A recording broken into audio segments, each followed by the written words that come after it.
በሰው ህይወት በጥብጫለሁ ወይንም በሰው ህይወት ውስጥ ገብቻለሁ ማለት ነው። የገባሁበትን መንገድ ማለት እኔ ሲገባ በፊት ወይንም ደግሞ ለመግባት ወስኜ ከመግባቴ በፊት ይሄ ነገር ይፈጠራል ብዬ አላሰብኩም። ምክንያቱም እንደ አንድ ሰው መሀል ላይ ሁለት ሰዎች ሲጣሉ መሀል ላይ ገብቶ አንድ ሰው እንደሚያይ እኔም እንደዛ ነበር ያስታርቃለሁ በሚል መንገድ ነበር የገባሁት። ከገባው በኋላ ደግሞ የተፈጠረው ሌላ ነገር ነው የሆነብኝ። ምክንያቱም አላቅም ራሴ በራሴ ያዝኛለሁ። ግን ይሄንን ስለናገር ራሱ እያፈርኩ ሼም እያያዘኝ ራሴ በራሴ እያዘንኩ ነውና እንዴት ብዬ ራሱ እንደምናገር ራሱ ግራ ገብቶኛል። ይሄንን ስለናገር ደግሞ እኔ እንጃ እዚህ ጋር የመጣሁት ብቻ ይቅርታ ለመጠየቅ ነው፣ ግልጽ ለማውጣት ነው፣ በግልጽ ለመናገር ነው የመጣሁት ማለት ነው። አሰላሙ አለይኩም ወራህመቱላሂ ወበረካቱሁ። ውድና የተከበራችሁ ቤተሰቦቼ እንዴት ናችሁ? ደህና ናችሁ ወይ? አለሁ አልሐምዱሊላህ። ዛሬ በአዲስ አጀንዳ መጥቼላችኋለሁ ማለት ነው። የመጣሁበት አጀንዳ አብራን የምንሰራ ጓደኛ ነበረች ማለት ነው፣ አለችም። ከዛም ከጓደኛዋ ጋር ተጣልቶ ነበር የሆነ ጊዜ ማለት ነው።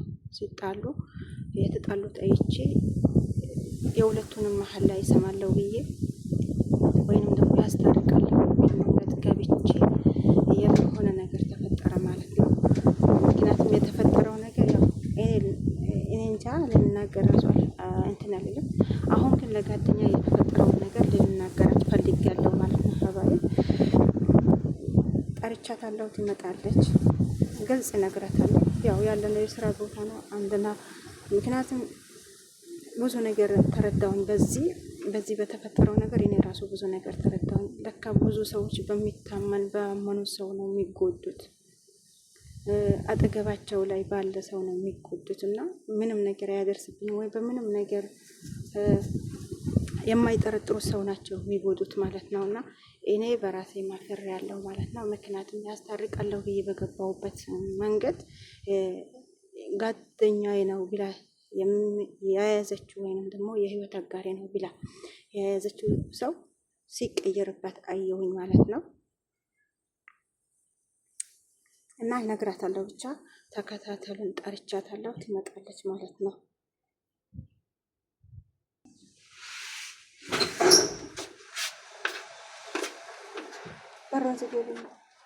በሩን ዝጊ፣ የሆነ ነገር ሊያወራሽ ነው። የሆነ ነገር ቢናገርሽ ምንም አይመስልሽም? ቢጠይቅሽ ማለት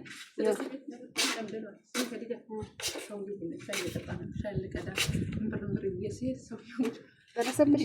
እንዲሁ ደረሰብሽ? ኩባያ ይዘሽ ነበር?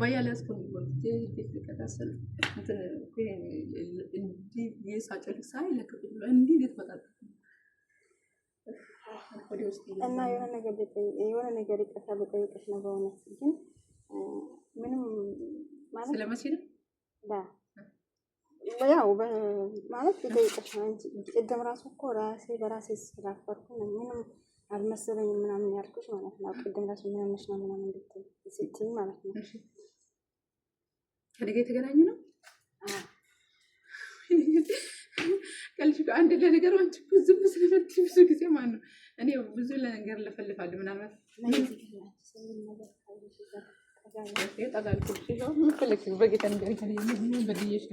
ምንም አልበደልሽኝ፣ እኔ ነኝ የበደልኩሽ አንቺን ማለት ነው እኮ ያልኩሽ ነገር ንገሪኛ።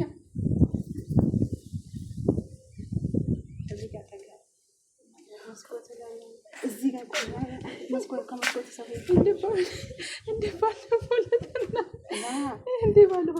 ትንሽ ነው የማወራሽ፣ ብዙ አላወራሽ። ብቻ አይቀርታኝ ታዲያ ታረግልኝ ነው የምፈልገው። ይቅርታ ደግሞ ከሁሉም በላይ ነው። በይቅርታ ታምኛለሽ? ምን ልቆ ፈደጀ በቀልዴ ውስጥ ያስቀየምኩሽ ነገር አለ እንዴ? እኔ የምሬን መስሊማት እኔ ከሴትዮዋ ጋር የምጣላበት ምክንያት ይሄ ዝም ብዬ የምገለፍተው ነገር ነው። ታውቂያለሽ አይደል? የንቀት እንዳይመስልኝ በመሳጊ እውነት እሺ፣ ዝም ብዬ ላዳምጥሽ እሞክራለሁ። እሺ፣ ምንድን ነው አልስቅም ማለት ሳቂ ነው የመጣው ማለት ምን ሳላውቅ ማታ አወራው እንዴ? ነው እኔ ብቻ አንቺ ታረጋግልኝ ብቻ ነው።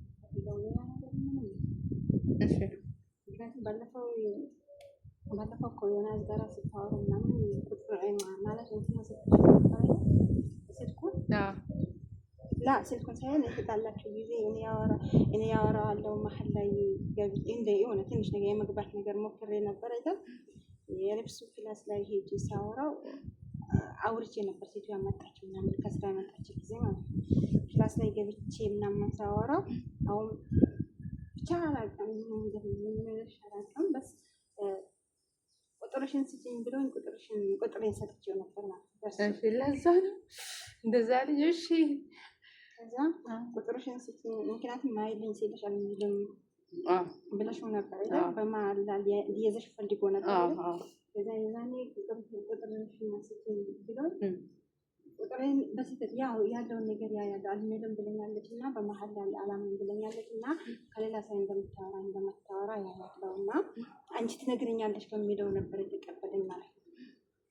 እና ነገርሽው እኮ ከታድጋ እንደዚህ እንደዛ አይደለም። አሁን እሱ ምንድን ነው አለሽ? እዛኔ ራሱ እሷን ራሱ ቀይራታለሁ ነው ያለሽ። እሱ ነው እኔን በእምነት በኩል ችግር የለም ያለኝ ማለት ነው። ለካ ከድዬ ያኔ እንደዛ ሲለኝ ለካ ብዬሻለሁ። ትናንትና ማታ እኮ ነግሬሻለሁ። እኔ ብፈልግ ሰውና ጓደኞችሽን አትመኝ አለኝ። ልክ ነህ፣ በመሲ ምክንያት የተነሳ ጓደኞችሽን አትመኝ ብሎ ሲለኝ እሺ ልክ ነህ አንቺ በጣም የዋህ ከመሆንሽ የተነሳ ያገኘሽው ሰው ታምኛለሽ እና የምትይዣቸውን ጓደኞች መረጫቸው አለኝ። እሺ ያልኩት። ከዛ እኔ እኮ ብፈልግ ማለት ነው አብረሻት የምትሰሪ ልጅ እራሱ እንኳን ማሳመን እኮ እችላለሁ አለኝ። እሷ እኮ ለእናት ልጅም አላት ምን ማለት ነው ብፈልግ አደርጋለሁ ሰውን አትመኝ ለማለት ፈልጌ ነው። ብፈልግ ማንንም ሰው ማሳመን እችላለሁ ብሎ ነበር። ለካ ለዛ ነው ያለኝ ማለት ነው። ምክንያቱም ቁጥርሽን ስለተቀበለሽ ቀድሞ ይሄ ሰውዬ እኮ ቀድሞ እኮ እየነገረኝ ነበር። ጌታ ከልጅ እኔ ነኝ ልብ ያላልኩኝ ማለት ሰው የሚበደለው አንቺ ቅርታ የምትጠይቂ ቁጥርሽን እኔ ሳትጠይቂ ስለሰጠሽ ስለሰጠው ነው። ሰውዬው ደግሞ ከኔ ጋር ማውራት ነው የፈለገው። አንዳንዴ እናወራ ነበር በስልክም ማለት ነው። ኦኬ አሁን እንጂ ኩሽና ሆነሽ ታወሪ ነበር። ቤት ገብታ አይደለም ነው ጫምቱ ይያል ሁሉ ነገር ስነግርሽ ከልጅ ወይኔ ሰው እኮ ነው ከባድ ነው ጌታ ሆይ። አንቺን በታምር በምን ልጠረጥርሽ አልችልም። በፍጹም በአስር ጣቴ ፈርምልሻለሁ ስልሽ አንቺ ከሱ ጋር እንደዚህ ኢቨን የማወራው ነገር መልሼ ከሱ ጋር ያወራ ነገር የምነግርሽ ነገር ራሱን ከመልሼ እንደማትናገር እርግጠኛ ነኝ። ምናልባት በወሬዎች ሲያወራሽ ድንገት ሳታስቢ ካመለጠሽ ነው እንጂ ሆን ብለሽ እንደማታወሪ ያውቃለሁ። ግን ችግር የለውም። አሁን እኮ ሲጀመር ተጣልተናል እኮ እሱም አሁን ሌላ ህይወት ለምን ጸጸቶች ነው። አንቺ አሁን ህሊና ወቅቶች ነው ሰላም የሚያወጣው ሲወጣው ሲገባ ተያይሽ ብቻ አንዳንዴ የሆነ ጊዜ ልናገርሽ ፈልግና ትናንትና በመሲ ጉዳይ ስታነሽ እና በቃ እኔም ይቅርታ መጠየቅ አለብኝ ብዬ አንቺ ሊጠይቀሽ ፈለኩ። ቅድም ራሱ እዛ ምን ሆነሽ ነው? እኮ ሽንት ቤት ቆምሽ እኮ በጣም እኔ እንደምን ተፈጥሮ ነው ከሀገር ቤት የሆነ ማይሆን ነገር ሰምታ ነው ወይስ ደግሞ ተለመዳት የሆነ ነገር ግራ አውጥታ ነው? በጣም ተጨነቅኩኝ። ግን ከኔ ጋር የተገናኘ ነገር መሆኑን አላወኩም። ችግር የለውም ከልጅ አዲ ብለ ጌታ ምስክሬ ምንም ችግር የለውም። ያላ ብዙ ጊዜ በሚታመኑ ሰዎች ናቸው ሰዎች የኔ ነው ብሎ በሚያምኑ ሰዎች ናቸው ህይወት የሚበላሽው። አዲ ማፈሽ እኔ ይቅርታ ነው አንቺ ጋር ሌላስ ማለት ነው። የተወሰነ ስንት ቀን ይሆን ብቻ ካላይን ከመጣው በኋላ ነው እናወራው እንጂ እኮ እናወራ ነበር ከልጅ ጋር ማለት ነው። እና ከኔ ጋር ስለተጣላኝ ያወራ አንቺ ምክንያት መልሳት ነግራታለች ብሎ ስላሰበ ነው ያላወራሽ። ካለኝ ከተመለሽ ይዋል ጀመር እኮ ረመዳን ሊወጣ 3 ቀን ነው 4 ቀን ቀርቶ እኮ ሲጀመር እኔ እነሱ የተዘጋጋኝ ሞር ደግሞ ሄዱ ከወጣ በኋላ ደግሞ ያው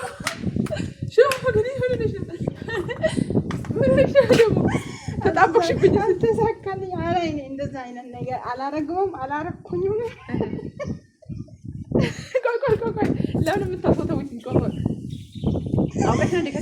ይሄ አይነት ነገር ትምህርት ይሆናል ብዬ ስላሰብኩኝ አሁን እዛኔ አምነሽኝ ስልክሽን ሰጥሽኝ አለ ነው እኔን ተጣላችሁ እንደ መሀል ላይ ገብቼ ያይዋታው ብዬ ገብቼ ነበር። አንዳንድ ሰዎች ደግሞ በዚህ መንገድ ነው የራሳቸውን ህይወት በሰው ህይወት ላይ ተንተርሰው የራሳቸውን ህይወት የሚያሳምሩት ማለት ነው። ግን አንዳንዴ እኔ በቃ እንትን እላለሁ የዛኔ ያስታርቃለሁ ብዬ ገብቼ ሌላ ሰው ማለት በቃ ይሄ በህይወት በሰዎች ህይወት ላይ የራሳቸውን ህይወት የሚመሰርቱ ሰዎች እንደዚህ አይነት ሰዎች ናቸው በአሁን ጊዜ ለማለት ፈልጌ ነው እንጂ እኮ እኔ ከልጅም ጋር አውርቼው ማለት እኮ አታርጊ ማዋቆች ነው። ምክንያቱም ያው በመሲህ በዳኒም በነገሮች በብዙ ነገሮች ስላዘንኩ ስለተጎዳው እስቲ ደግሞ በእኔ በኩል ምን ትላለች ለማለት ፈልጌሽ ነው። የምር ማለት በእርግጥ እውነቱን ለመናገር አላመንኩሽም። ለምን መሰለሽ እንዴት ነው ያን ቀን በእርግጥ ውስጥ ገብተሽ ነበር። እኔ ደግሞ ከህፃኑ ልጅ ጋር ደግሞ ስል ነበረ ያኔ በቀል ልትሰጪው ትችላለሽ። በእርግጥ ግን ያን ሁሉ ነገር ሳወራሽ አንድም ቀን አስነቅተሽ ተይምና ሊሆን ይችላል ብታወሪ ራሱ እንኳን ምናልባት የሚያወራኝ ነገር ምንሽ የምነግርሽ ነገር ምናልባት እንደዚህ ብላለች ብለሽ ያኔ እኛን ለማስታረቅ ተናገርሽ ነው እንጂ ሌላ ምን ልታርጊ? አሁን አንቺ ከዛ ድዙዝ ጋር ምን አይነት ነገር ሊኖር ይችላል? በኢየሱስ ክርስቶስ ስም ጀመር እኔ አንቺ ላንቺ ባሰጣት ነው ጋር ካሜራ ችግር የለም ትምህርት ነው ይሄ ቋዲ ችግር ወይኔ ግን ጌታ አልመጣልኝም ታውቂያለሽ። በቃ በምን እንደሽ ታውቂያለሽ ሽንት ቤት ውስጥ ታውቂ የሆነ በቃ ያኔ ደግሞ ስትጠሪ የሆነ ለሌላ ነገር የምትጠሪ ነበር የመሰለኝ ጌታ። ወይኔ ጌታ እና ትምህርት ይሆናል ነበር አይደለም። እኔ አላየሁትኝም፣ በፍጹም አልገመትኩትኝም። በድንገት ነው ያገኘሽኝ። የሰራልሽ ቀድምሽ ለካ አንቺ ወይኔ ያው ቤተሰብ እውነት ሳላስብ ፍራንክን ያደረገች ወይኔ አንቺ ያለሰውንሽ እና ያኔ ደግሞ ትዝ አላለኝም ስልክ ያኔ እውነት እኮ የሆነ ያዘነ ሰውንሽ እኮ ነው ስታወሪ የነበረው እኮ በጣም ማለት የሚያሳዝንና የብዙዎቹን የሚሰብረው በእንደዚህ አይነት ማለት የምታምየው አብረሽ ያለሽ የውስጥሽን ሆድሽን የነገርሽው ሰው ነው የሚያጠቃሽና በተለይ ደግሞ በብዙ ነገር ይጣላሉ። በተለይ ሴቶች ስንጣል አላውቅም ብቻ በሰው ለዛ ብዬ ነው። ምናልባት የተሰማሽም ነገር ካለ ውስጥሽ ላይ ምናልባት በዛን ጊዜ ይሄንንም ለመረዳት ነው ትምህርትም ይሆናል ብዬ ስላሰብኩ ይሆናል። ይሄ ያለ ነገር ነው በምድር ላይ ሁላችንም የወደቀ ዓለም ላይ ስለምንኖር ሁላችንም ያጋጥመናል። ይሄ ደግሞ ወር ደግሞ ሲደጋገም ነገሩ ሲደጋገሙ ልብሽ ይሰበራልና እምነትሽ በዛው ልክ ደግሞ እየቀነሰ ይመጣል። ታውቂያለሽ እኔ ደግሞ እምነቴ ከዚህ በፊት በሌላ ሰው ላይ እምነት ነበር። ያ እምነቴ ሰበር ድጋሚ ደግሞ ያ የጠፋ እምነቴ ተመልሶ ታደሰ በየሆነ ሰው ብዬ ደግሞ መልሼ ራሴን ሰጠው ልቤ ሁሉ ነገር ድጋሚ ደግሞ አሁንም ስብርብር እና ሀይ በመጣነበትን ዓላማው ይሄ ነገር ነው። ሁለቴም ሶስቴም ማለት የሰዎች በሰዎች ላይ ቆሞ የራሳቸውን ህይወት እያስተካከሉ የሰውን አበላሹ የራሳቸውን ህይወት የሚስተካከል ይመስላችኋል። እና ይሄ ደግሞ ውሸት ነው፣ የጊዜያዊ ጉዳይ ነው እንጂ ህይወታቸውን የኔ በሚሉት የብቻቸው በሆነ ሰው አሁን አንድ ሰው የራሱን ብቻ ከያዘ ቢበላሽም ቢቀናም የራሱ ነው ማለት ነው። ቢታው ራሱ ማለት ነው ያንን ነገር ቢታው ራሱ ችግር የለውም። ግን የሰውን አንስቶ ማምጣት ማለት መቼ በመቼ ይሄዳል ስጋት ነው፣ ሁሌም ጭንቀት ነውና ደስታ የለውም። የጊዜያዊ ደስታ እንጂ የዘላቂነት ደስታ ስለሌለው ከእንደዚህ አይነት ነገር ፈጣሪ ይጠብቀን ሁሉም ሰው ማለት ነው። ግን ሁሉም ሰው የእጁን የዘራው ነው የሚያጭረው መስሎ ነው እንጂ ለኛ የተሰበረ የተጎዳ ሰው ደግሞ የጊዜ ጉዳይ ነው እንጂ ይካሳል፣ ችግር የለውም። እውነት ነው። እና አብሽሪ በዛን ጊዜም ደግሞ እኔ መሀላችሁ ገብቼ ነበር ለተወሰነ ጊዜ በዛም ነገር የተሰማሽ ነገር ለማየት ነበር። ያኔ አንቺም ታስታውሽ ከሆነ እድል ስጪ ባንዴ ተስፋ እኔ እንደውም ባንዴ በመጀመሪያ ቀን ተስፋ ቆርጬ ነበረ። በመጀመሪያ ያው በትንሽ ነገር ነው ያን ነገር የተፈጠረ ያግኝታለ። ከዛን አንቺ ስትመክረኝ እድል ስጪ እንደዚህ በቃ ተስፋ ተቆርጬ ብሎ ብለሽ ምናምን ስትይ እሺ ብዬ መጀመሪያ በቃ አይሆንም ነው ብዬ ድምድም አድርጌ ነበር እኮ በቃ ሁለት ሳውራሽ እንደ የሆነ ነገር እየሆንኩ ነበር ያወራሽ። እውነትም ተኝቼበት ሳስበው ደግሞ አዎ ማንም ሰው ሁለተኛ እድል ይገባዋል አይደለ? ባንዴ የሚሆን ነገር የለም ልቤ እና ሀባይብ ከወደዳችሁት ላይክ፣ ሼር፣ ሰብስክራይብ በማድረግ አበረታቱን። አንዳንድ ነገሮች ይጠቅማል በሚጠቅም ነገራቶች ለመምጣትም ኢንሻአላህ ጥሩ ነገር ይዘን እንደምንመጣም ደግሞ አበረታቱን እላችኋለሁ። ወዳችኋለሁ፣ አከብራችኋለሁ። አሰላሙ አለይኩም ወራህመቱላሂ ወበረካቱሁ። ባይ ባይ።